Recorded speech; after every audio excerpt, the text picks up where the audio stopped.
اور صاحب جس طرح آپ نے کل نیت کے احکام بتائے تھے، اگر ممکن ہو تو آپ چہرہ دھونے کے احکام بھی بتا دیں۔ دیکھیں، چہرہ دھونے کے احکام جو ہیں 2 حصوں میں تقسیم ہوتے ہیں۔ نمبر 1، اس میں آپ نے یہ دیکھنا ہے کہ کیفیت کیا ہے۔ نمبر 2، مقدار کتنی ہے۔ کیفیت یہ ہے کہ آپ نے چہرہ دھوتے وقت اوپر سے نیچے کی طرف دھونا ہے۔ اس کو ہم ابھی چلتے ہیں، پریکٹیکلی بھی میں آپ کو دکھاتا ہوں اور وہاں مزید وضاحت بھی کرتا ہوں۔ مقدار یہ ہے کہ لمبائی میں آپ نے بالوں کے اگنے سے لے کر تھوڑی تک، اور چوڑائی میں یہ جو انگوٹھا ہے اس کا یہ جو حصہ ہے کونا، اس سے لے کر درمیان والی انگلی، یہ جو اس کے درمیان جتنا بھی حصہ آتا ہے اس کو چوڑائی میں دھونا واجب ہے۔ چلتے ہیں پریکٹیکل میں آپ کو کر کے دکھاتا ہوں تاکہ بات مزید کلیئر ہو جائے۔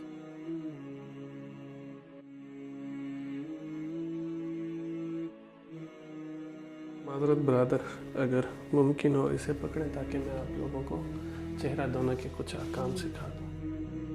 دیکھیں، سب سے پہلے جیسا میں نے آپ سے عرض کیا تھا کہ آپ نے چہرہ جو ہے اوپر سے دھونا ہے۔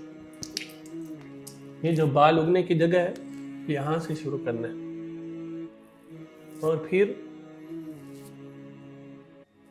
اس کو نیچے کی طرف لے کے آنا ہے۔ چوڑائی میں یہ اس طرح سے ہاتھ کا یہ انگوٹھے کا یہ حصہ اور درمیان والے انگلی کا حصہ، اس حصے کے درمیان جتنا بھی حصہ ہے اس کو آپ مکمل دھوئیں گے، اور یقین حاصل کرنے کے لیے تھوڑا سا سائڈ پر بھی ہاتھ پھیر لیں گے کہ آپ نے واجب مقدار دھو لی ہے۔ دوسری بات جو ہے وہ کیفیت کیا ہے؟